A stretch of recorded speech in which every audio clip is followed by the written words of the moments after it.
Good morning.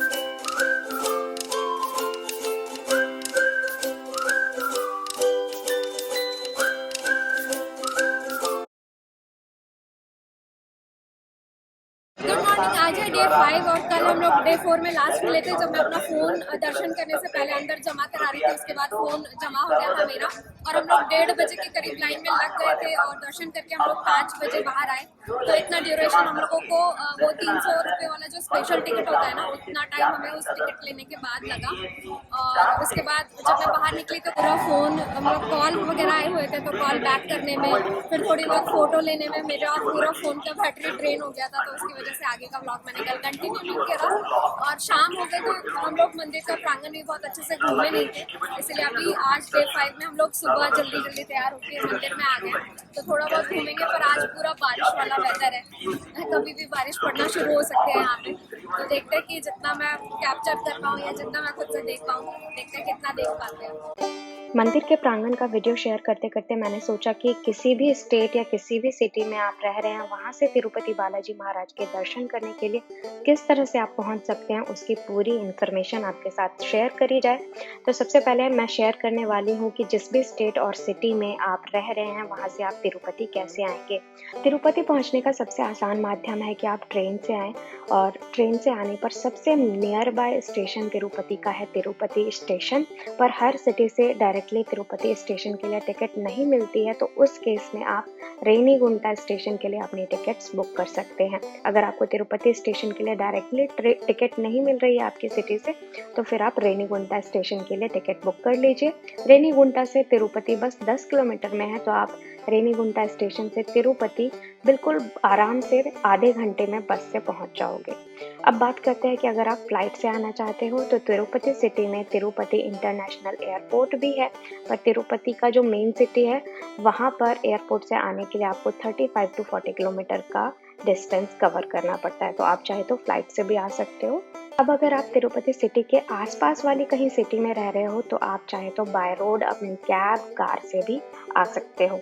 अब बात करते हैं कि अगर आपको तिरुपति में स्टे करना नहीं है और आपको जस्ट अपने लगेज को कहीं पर रखना है और सीधा दर्शन करने जाना है, तो यहाँ पर बहुत सारे क्लॉक रूम्स यानी कि लॉकर की व्यवस्था करी गई है। सबसे नज़दीकी लॉकर रूम आपको विष्णु निवासम में मिल जाएगा, जो कि तिरुपति रेलवे स्टेशन से सिर्फ 10 मिनट के वॉकिंग डिस्टेंस पे है। तो सबसे पहला आप लॉकर रूम अपना विष्णु निवासम में देख सकते हैं। उसके बाद आप श्रीनिवासम में लॉकर रूम का ट्राई कर सकते हो, जो कि रेलवे स्टेशन से आपको ऑटो लेना पड़ेगा। ऑटो से वो 10 मिनट के डिस्टेंस पे है। इसके अलावा तिरुमला में भी काफ़ी सारे लॉकर रूम हैं, जिसे आप PAC 1, PAC 2, PAC 3 के नाम से जानते हो। तो ये तो हो गई वहाँ पर लॉकर रूम्स की सुविधा। अब अगर आपको स्टे करना है तब क्या करेंगे। अगर आपको तिरुपति में स्टे करना है, तो वहाँ पर विष्णु निवासम और श्रीनिवासम की TTD की तरफ से सुविधा दी गई है, जिसकी आपको ऑनलाइन ही बुकिंग करनी होती है। अगर आप ऑनलाइन TTD के गेस्ट हाउस यानी विष्णु निवासम और श्रीनिवासम की बुकिंग नहीं कर पाए हो, तो तिरुपति में काफ़ी प्राइवेट होटल्स भी हैं जहाँ पर आप स्टे कर सकते हो। विष्णु निवासम और श्रीनिवासम में आप ऑफलाइन बुकिंग भी कर सकते हो, बट वो थोड़ा रिस्की होता है, क्योंकि ये दोनों ऑलमोस्ट हमेशा फुल ही होते हैं। तो वहाँ पर आपको रूम मिल भी सकता है या नहीं भी मिल सकता है। इसके लिए आप पहले से ही ऑनलाइन बुकिंग करके रखें, वही अच्छा रहेगा। ये थी तिरुपति में अगर आपको स्टे करना हो। अब बात करते हैं कि अगर आपको तिरुमला में स्टे करना हो, जहाँ पर मेन टेम्पल है, तो तिरुमला में स्टे करने के लिए प्राइवेट होटल वहाँ पर नहीं है। वहाँ पर सिर्फ भक्त निवास है, जिसकी आप पहले से ऑनलाइन बुकिंग भी कर सकते हो, और अगर आपने ऑनलाइन बुकिंग नहीं करी है तो आप ऑफलाइन बुकिंग भी कर सकते हो। तिरुमला में ऑफलाइन बुकिंग हो जाती है। हो सकता है कि आपको क्राउड की वजह से 4-5 घंटे के बाद रूम मिले, बट वहाँ पे आप ऑफलाइन रूम की बुकिंग कर सकते हो। अगर आप तिरुमला पहुँच गए हो, तो आप अपने रूम की ऑफलाइन बुकिंग कर सकते हो CRO ऑफिस जाकर। तो अपने ऑफलाइन रूम की बुकिंग करने के लिए तिरुमला में आपको पहुँचना है CRO ऑफिस। तो TTD की तरफ से जो गेस्ट हाउस आपको मिलते हैं, वो बिल्कुल मिनिमम रेट में 50 रुपये में या 100 रुपये में, इतने कम रुपए में आपको वहाँ पे रूम की सुविधा मिल जाती है।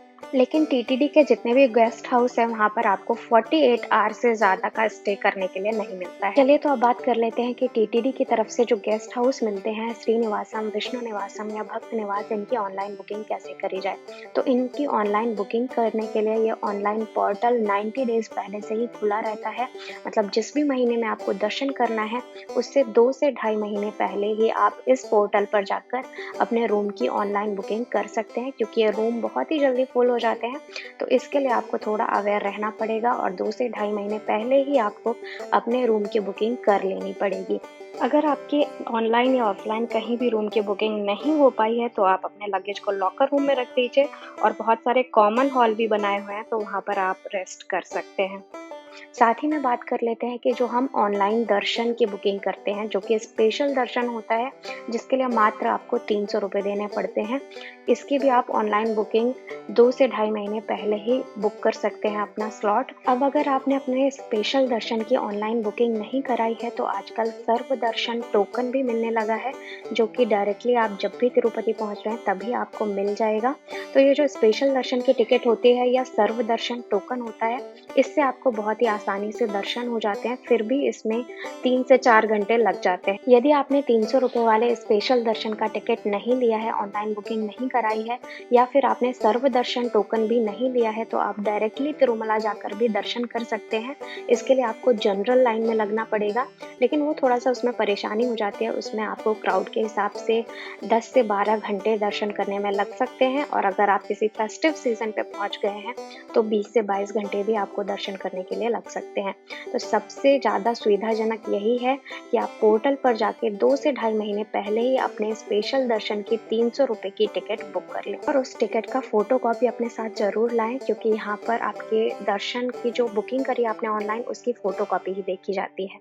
साथ में एक और ज़रूरी बात कि आप किसी भी सिटी से आ रहे हो तो आप तिरुपति सिटी में आते हैं, जबकि तिरुपति बालाजी महाराज का जो मेन मंदिर है वो तिरुमला पहाड़ के ऊपर है। तो तिरुपति सिटी से तिरुमला पहाड़ के ऊपर आने के लिए हर समय वहाँ पर बस की सुविधा उपलब्ध रहती है। बस से आप बहुत ही आसानी से तिरुमला आ सकते हैं। तिरुमला में जब आप पहुंच जाते हैं तो वहाँ पर खाना खाने के लिए और पानी के लिए एकदम मुफ्त सुविधा उपलब्ध है। तिरुमला में अन्न प्रसादम केंद्र है, जहाँ पर बहुत बड़ा हॉल है जो कि सुबह के 8 बजे से रात के 10 बजे तक खुला रहता है, जहाँ पर आप मुफ्त में भोजन उपलब्ध कर सकते हैं। साथ में वहाँ पर पानी भी आपको मुफ्त में उपलब्ध हो जाता है। अब बात कर लेते हैं तिरुपति बालाजी महाराज के दर्शन कैसे करेंगे। तो उसके लिए जो भी आपने दर्शन के लिए टिकट बुक किया उसमें स्लॉट का टाइम लिखा होता है, तो उस स्लॉट टाइम से आप 2 घंटे पहले से जाकर लाइन में लग जाइए। तिरुमला में एटीसी सर्कल पर जाकर आपको लाइन में लगना होता है। तो अगर मान लीजिए कि आपका 4 बजे का स्लॉट बुक हुआ है दर्शन करने के लिए, तो आप 1:30 से 2 बजे पर ही इस समय पर जाकर लाइन में लग जाइए। तिरुपति बालाजी महाराज के दर्शन करने से पहले आपका फ़ोन, कैमरा या कोई भी आप लगेज ले जा रहे हैं वो पहले ही जमा हो जाता है। ज़्यादा से ज़्यादा आप एक पानी की बॉटल अंदर लेकर जा सकते हैं। तिरुपति बालाजी महाराज के जैसे ही दर्शन करके आप मंदिर से बाहर निकलते हैं, मंदिर के बिल्कुल पास में लड्डू के लिए काउंटर बनाया गया है, जहां पर आप लड्डू जाकर कलेक्ट कर सकते हैं। अगर आपको एक्स्ट्रा लड्डू खरीदने हैं तो आप लाइन में लगकर एक्स्ट्रा लड्डू भी खरीद सकते हैं। अब बात करते हैं कि तिरुपति बालाजी महाराज के दर्शन करने से पहले क्या नियम करने चाहिए। तो इसके लिए यहाँ पर जब आप तिरुमला पहुँचते हैं तो मंदिर के प्रांगण में ही आप देखेंगे कि पुष्करणी कुंड है, जहाँ पर नियम है कि तिरुपति बालाजी महाराज के दर्शन करने से पहले यहाँ पर स्नान करना चाहिए।